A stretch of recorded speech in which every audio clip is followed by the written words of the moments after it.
Flamengo pronto pro confronto contra o Juventude e acabou o caô, nação rubro-negra.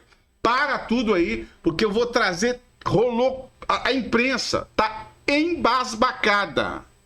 A ficha dessa galera caiu, deixa eu até colocar aqui, tá rolando o treino do Flamengo aqui no fundo dessa quarta-feira com muita intensidade.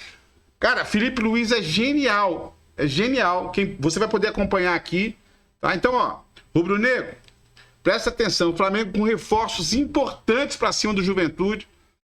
Fenomenal. Então, ó, segura aqui na minha mão, rubro-negro. Não solta não, fica nesse vídeo até o final, porque você vai ver tudo que o Felipe Luiz ajustou para ir para cima no Brasileiro e pontuar no Brasileiro. Eu tô impressionado.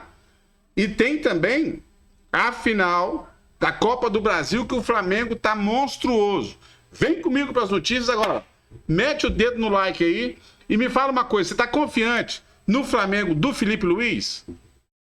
Comenta aqui para mim. Comenta aqui, eu quero saber a sua opinião a partir de agora e bora pro vídeo.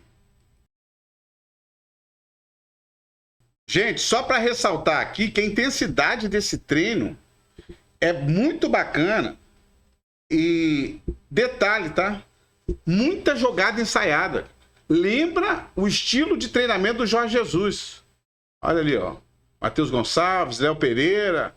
Você vai observando ali, olha o estoque dos caras. Sabe? Então, assim, muito treino de jogada ensaiada. Muito mesmo. Ó, o Felipe Luiz aí que participa intensamente, corre junto com a galera. Então, assim, a imprensa tá estarrecida. Os caras estão tremendo na base, tá? Já vou para as informações, mas curte aí, ó, você vê a imagem aí da Flá TV. E o bicho vai pegar para os adversários do Flamengo, gente. É. O Flamengo vai com sangue nos olhos. A intensidade, aquele pressiona e ganha, vai continuar. Simbora para as informações, então. O Flamengo está se preparando, vai encarar o Juventude e pode ter novidades no time, Rodolfo. Classificado e motivado, a equipe rubro-negra já voltou a treinar e com foco principal na grande final da Copa do Brasil, com peças importantes que contribuíram para que o Flamengo chegasse à terceira disputa seguida. Entre eles, Wesley, que completou 6 jogos pelo clube. Com a moral recuperada, o camisa 43 mostrou determinação em campo e um desempenho de impressionar o técnico Felipe Luiz. Com 2 gols, 3 assistências e 3 títulos, Wesley quer ainda mais. E destaca que a liderança do grupo vem de um jogador. A liderança que o Gerson puxou ali na hora de chamar o time para correr pelo Bruno Henrique, e todo mundo correu e saímos felizes com a classificação. Líder e capitão do elenco rubro-negro, Gerson tem contrato com o Flamengo até dezembro de 2027. Como jogou no sacrifício na partida contra o Corinthians, o jogador se reapresentou no Ninho, mas não foi a campo. Porém, não deve preocupar para o duelo contra o Juventude. O clube já anunciou que De La Cruz desfalca a equipe após sofrer uma lesão no músculo posterior da coxa direita e faz tratamento. A equipe tem compromisso apenas no sábado diante do Juventude pelo Brasileirão. Mas o principal objetivo é estar pronto para a grande final da Copa do Brasil em busca do 5º título do rubro-negro.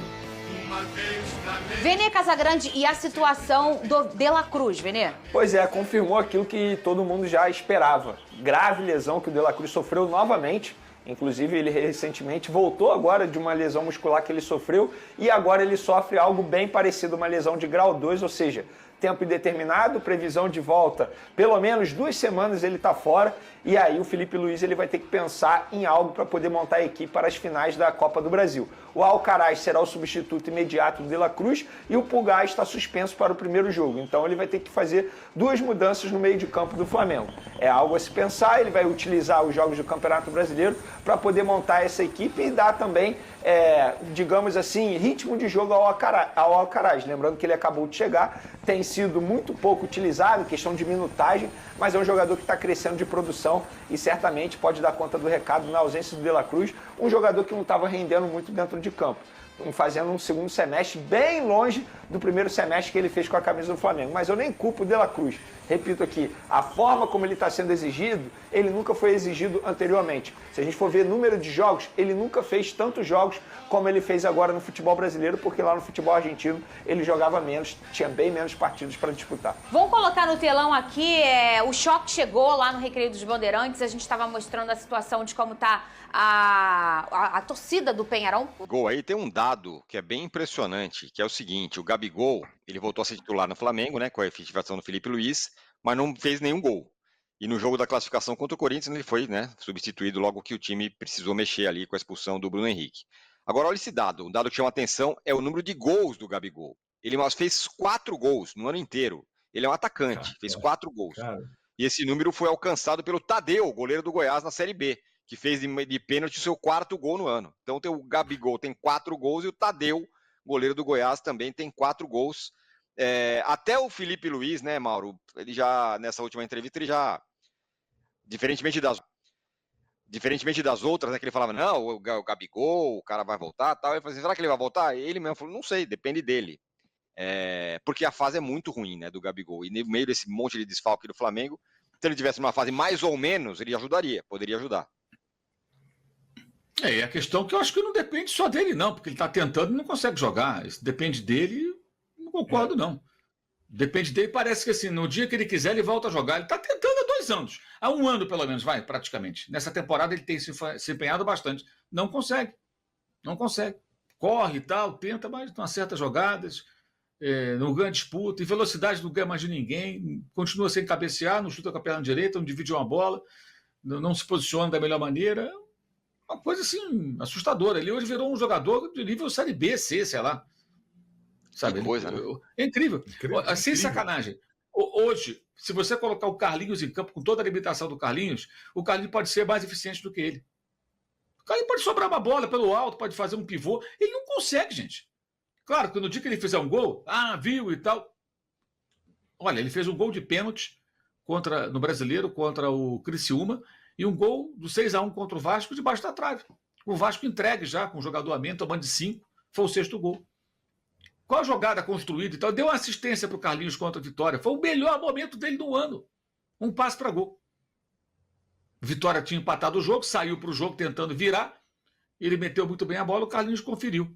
Então, é nada praticamente. Estamos falando de um dos mais caros jogadores do futebol brasileiro. Isso não pode ser esquecido. Você está falando de um jogador caro. Você paga muito dinheiro para ter um retorno técnico. Não tem retorno.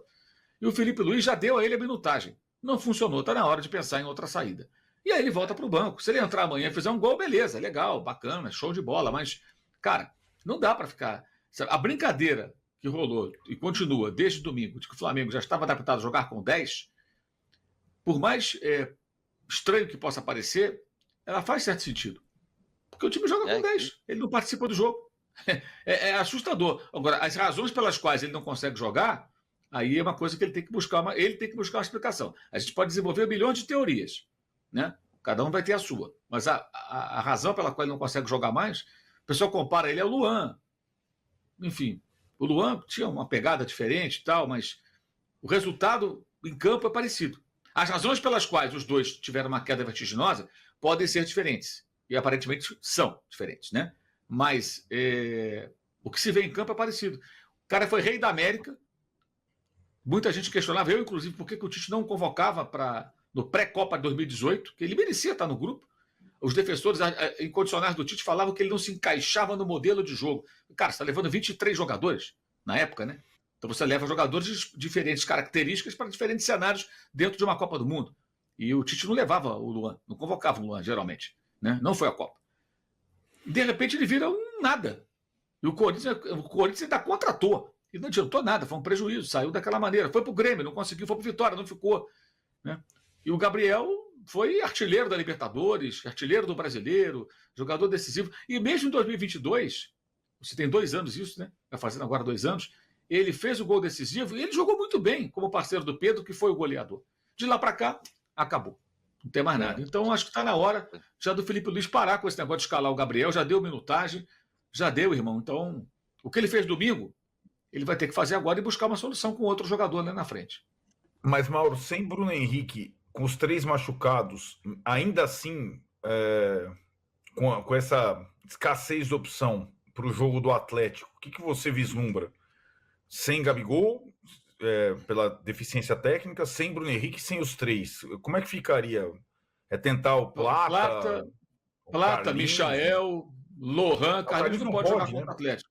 O Carlinhos não acho pode. Que tem o Plata, acho que Plata e Michael, 2 atacantes, com velocidade. O Michael pode ser uma ou pela direita, né? outro para a esquerda, você não vai ter uma referência, o Arrascaeta pode aparecer como falso 9, ele tem que trabalhar esse funcionamento. Ou então ele vai ter que buscar o menino da base lá, o Felipe Tereza, testar o garoto, ver se fez um gol contra o Grêmio, jogou poucos minutos, fez um gol, fez o gol lá do Mundial Sub-20, o moleque tem estrela, testa o cara. O Fluminense meteu lá o Calmon Elias, que você citou, e o garoto rapidamente. Então, assim, tem que testar. Bota para jogar, ver o que acontece. Vai que, né? O garoto chega lá e mostra que tem personalidade e consegue ser um cara que empurra a bola para o gol. O Felipe Viseu, que sábado reapareceu do nada fazendo um gol de empate do Criciúma contra o Botafogo, ele surge assim no Flamengo. Ele não era um cara muito cotado na base. Aí ele apareceu e começou a fazer gols importantes. Era um jogador com potencial. Infelizmente, também meio que se perdeu ali na carreira e não conseguiu deslanchar. Foi para o Udinese, quando voltou, vagou por vários clubes no Brasil, nunca se firmou. Mas em dado momento ele foi útil, fez alguns gols relevantes até em jogos grandes. Tem o famoso gol que ele faz no Corinthians, lá na Ilha do Urubu, lembra? Aí ele faz um gesto para o Rodolfo, zagueiro, que os dois tinham discutido. Faz um gesto agressivo, digamos assim. Né? Os caras quase saem na mão, confusão danada. Enfim, então acho que ele tem que buscar as alternativas. Eu acho que o Plata com o Michel é uma tentativa que ele pode fazer. Né? Agora, ele já não vai ter também o Pulga. Ele tem problemas aí para o jogo contra o Atlético Mineiro, já de cara, né? E o De La Cruz, se voltar, em que condições também? O De La Cruz, os caras vão ter que parar para o ano que vem, cuidar dele. O que eu estava até conversando com a pessoa, estava me falando, olha, que uma das questões, o De La Cruz teve um período curto de férias, porque saiu do River, a temporada já avançou, fez um jogo lá de uma daquelas Supercopas dele, veio para o Brasil. Ele entender também como a coisa funciona na rotina. A necessidade no Brasil de você ter cuidados que você na Argentina não precisa. Exemplo, tá? Não estou dizendo que ele não faça, mas o jogador aqui termina o jogo, a cada pós-jogo, recuperação, fisioterapia, conversar com os profissionais do CT, entender o seu corpo dentro de uma demanda muito maior, uma exigência muito maior. O cara tem que se encaixar. Senão não consegue jogar aqui no Brasil, não. Não consegue mesmo. Então talvez ele tenha que fazer aí uma preparação mais adequada, porque no Campeonato Carioca ele foi bem, mas o Carioca de La Cruz não basta, evidentemente. Para a final da Copa do Brasil, o problema maior do Flamengo não é a ausência do De La Cruz. O problema maior do Flamengo é a ausência de atacantes, porque o Bruno Henrique está suspenso, não vai poder jogar a primeira partida, talvez não possa jogar nem a segunda, já que a entrada foi muito feia. Então, está longe de ser impossível que no julgamento ele acabe tomando 2 jogos, por exemplo, ou até mais. E aí ele não joga mesmo a final da Copa do Brasil. O Flamengo, para o lugar dele, tem o Michael. Mas e aí, o outro atacante vai ser o Gabriel. O Gabriel que não está acertando nada, não está jogando nada. Parece um jogador perna de pau, não consegue dominar a bola. O Flamengo tem problemas sérios no ataque. E também no meio-campo, não por causa do De La Cruz, mas por causa do Pulgar, que também levou o cartão amarelo e não vai poder jogar a primeira partida contra o Atlético Mineiro, que nós ainda não sabemos se vai ser no Maracanã ou na Arena MRV. Vai ser o sorteio, vai ser na próxima quinta-feira. Isso aí, vai ser decidido em sorteio. Tá, o pessoal está participando aqui no chat da nossa live. A Jurema Rita mandou um trocadilho muito legal. Ela mandou que é De La Sus, em vez de De La Cruz, né? Porque está machucado, indo fazer exame, é o De La Sus. O Eduardo mandou que ele já tinha avisado que era uma loucura pagar o que o Flamengo pagou pelo De La Cruz, que também não vem jogando tão bem assim. Pessoal concordando com o Renato que o De La Cruz não está mostrando o suficiente. Aqui, Rosa, dentro de tudo isso que o Renato disse, que o pessoal está concordando aqui no chat, a gente concorda, então, que o destino ajudou o Flamengo? Ajudou o Felipe Luiz? Porque não me entendam mal. Não estou dizendo que é bom um jogador lesionado, mas sim que deu a oportunidade dele agir naturalmente com a entrada do Alcaraz. É por aí, Rosa?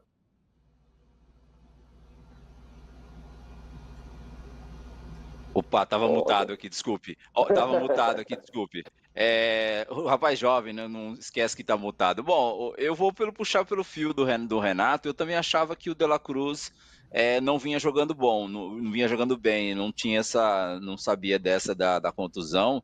Até porque fala-se muito do De La Cruz. Eu já tinha visto ele jogando no River Plate, não achei que era um cara para chegar para arrebentar no Flamengo. Vinha jogando bem no começo, mas depois eu acho que também acontece muito que às vezes o jogador, quando sai de um outro país e vem para outro, como é o Brasil, que é altamente, os jogos são mais intensos, muitos mais jogos. Ele também tem essa questão de ir para a seleção, fica no Brasil, encara.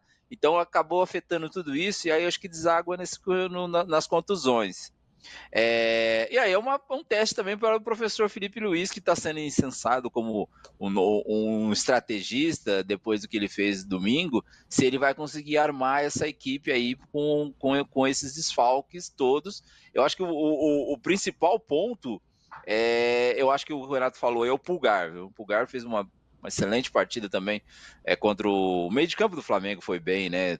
Como todos três ali, Gerson acima da média, Arrascaeta também jogando bem, e o Pulgar, eles tomaram conta do meio de campo e fizeram uma excelente partida, né? Então, pode ser que nessa situação de um jogador que vinha jogando no sacrifício, e você coloca um jogador mais fresco, um jogador que esse Alcaraz aí também já mostrou potencial, para o Flamengo pode ser para o professor Felipe Luiz aí uma alternativa, Marinho, mas a gente tem que sempre ver que do outro lado também tem uma equipe que também tem um meio de campo muito bem organizado, um sistema defensivo muito sólido, né? Ali, Lianco, Júnior Alonso e Batalha, né? Os três zagueiros ali,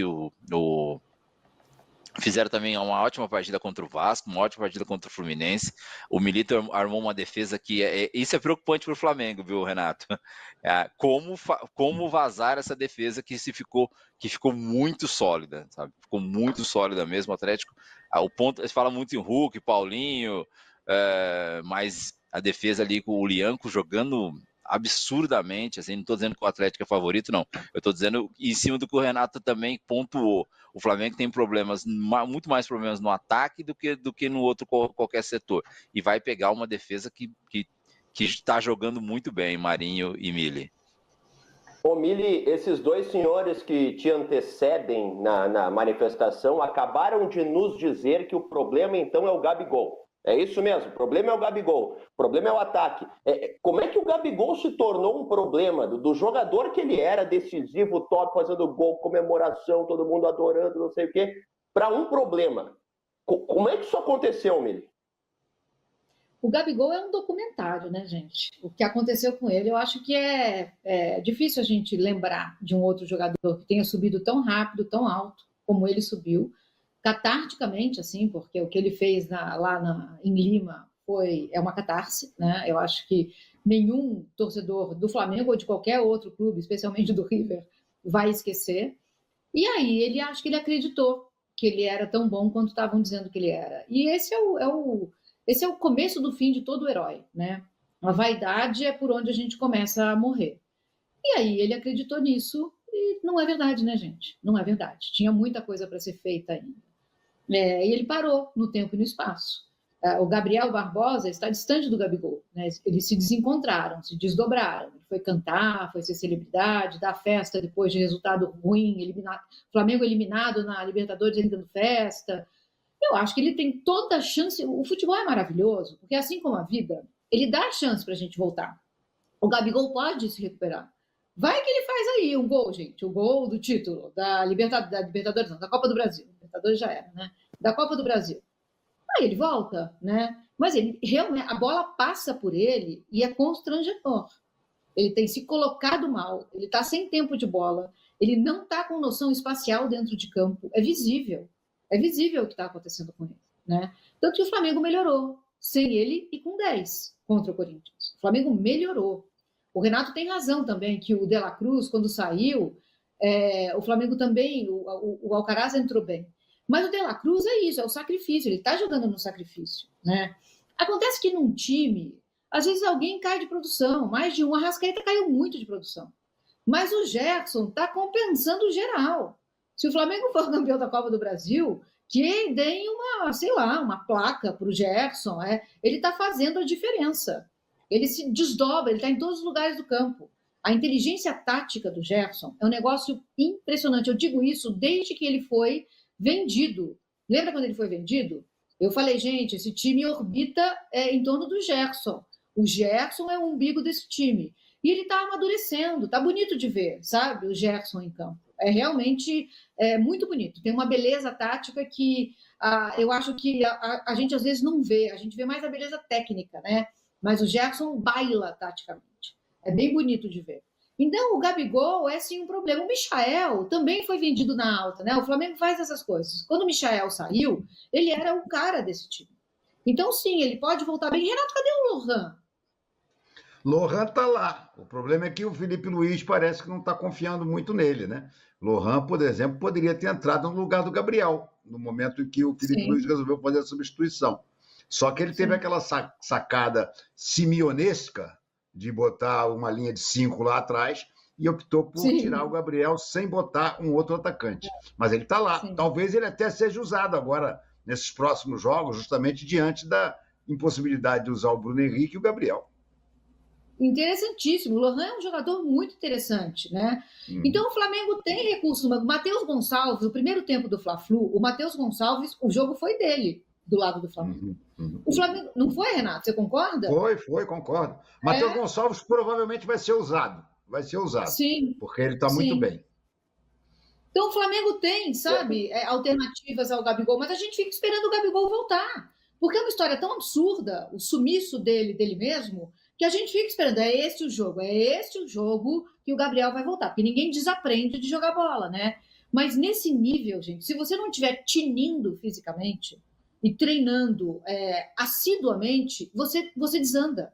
E aí fica difícil recuperar, né? Então vamos ver, eu torço para ele voltar. As voltas por cima no futebol são histórias lindas, né? Eu realmente torço para ele voltar. Mas não sei, não está acontecendo. Estamos aguardando, mas não está acontecendo. Agora, sobre o De La Cruz, meu Deus, como esse rapaz apanha. A gente fala muito do De La Cruz, de como ele vê o jogo taticamente, de como ele consegue, com um passe, deixar alguém na cara do gol. Mas é incrível como ele apanha num jogo. Então, eu realmente acho que ele é melhor sair para se recuperar. Agora, com certeza. Marinho, sobre a questão do Gabriel, tem muita gente no Flamengo já brincando, dizendo que o Flamengo não teve problema nenhum de enfrentar o Corinthians com -1, porque o Flamengo tem jogado todos esses jogos com -1, porque o Gabriel em campo realmente não faz a menor diferença. O Flamengo tem jogado com 10, treinado e jogado com 10. Agora, eu tenho muito medo, Miri, de que ele esteja entrando numa espiral parecida com a que o Luan, que foi num ano eleito melhor jogador da América, e a partir dali desabou e nunca mais se recuperou. Eu tenho medo que o Gabriel esteja trilhando um caminho parecido. E dá para se dizer que são situações até, de certa forma, semelhantes, tá, Renato? Porque eu me lembro que eu acompanhava bem de perto o Grêmio naquela época, e o Luan começou a desabar depois de não ir para uma Copa do Mundo, né? Depois de não ser convocado para a Copa do Mundo, o Luan começou o processo de ir desabando. E o Gabriel também não foi chamado para a Copa do Mundo e parece que está, né, num processo, de certa forma, semelhante. Agora eu queria te perguntar o seguinte, Renato, eu ia levantar essa bola para ti antes de passar para o Rosa. Será que o Felipe Luiz não pode ficar um tanto quanto constrangido de tirar o Gabigol? Porque, afinal, o parceiro de time, amigo, próximo, todo aquele discurso de recuperar. Então, tu acha que ele vai ter peito de chegar e, Gabigol, tá ruim, vamos pro banco? Acho que ele tem peito para isso, sim.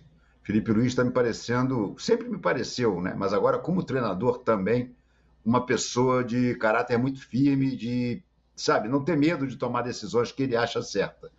Eu acho que talvez o Gabriel ainda jogue um pouco mais pela absoluta ausência de substituto para a posição. Teria que ser um Lohan improvisado, teria que ser um ataque sem atacante, com 2 pontas, com o Plata e o Michael, que também não é o estilo de jogar do Felipe Luiz. Ele falou, inclusive, que ele gosta de jogar com um 9 profundo. Deu uma titada aí, né? Inventou um termo, 9 profundo. Como será o 9 raso? Mas, enfim, ele disse que ele não gosta de jogar sem centroavante. Por isso, talvez o Gabriel tenha mais 1 ou 2 oportunidades. Mas se ele continuar nesse nível, o Felipe Luiz vai barrar sem dó. Não me espantaria se barrasse já agora contra o Juventude. Não me espantaria se o Flamengo viesse com um ataque sem o Gabriel. Agora, Rosa, o Renato comentou que o Flamengo joga com 1 a menos, e a querida Luísa Sá, setorista do Flamengo no UOL, publicou uma matéria hoje muito legal. contando que o Felipe Luiz ele costuma treinar o Flamengo pronto para expulsões, com 1 a menos e às vezes com 2 a menos. E aí, Nação Rubro-Negro, o que você acha dessas matérias? Você acha que o treino do Flamengo está intenso, essa boa notícia, mas e Gabigol? Você vê Mauro César Pereira, daqui a pouco agora o Renato Maurício Prado, falando que acha que Gabigol trilhou o caminho, até comparam com o Luan, lembra do Luan que era do Grêmio, depois teve aquela treta com o Corinthians, mas não se recuperou, foi para o América, foi para não sei onde, e acabou o Luan, né? E aí? Você acha que o Gabigol trilha um caminho parecido? Que Gabigol é uma ida sem volta? Eu queria saber a sua opinião também. E segue aí, segue no canal aí, se inscreve no canal, ativa o sino se você não está seguindo ainda. Tamo junto, quando tiver mais notícia eu volto aqui e trago para você.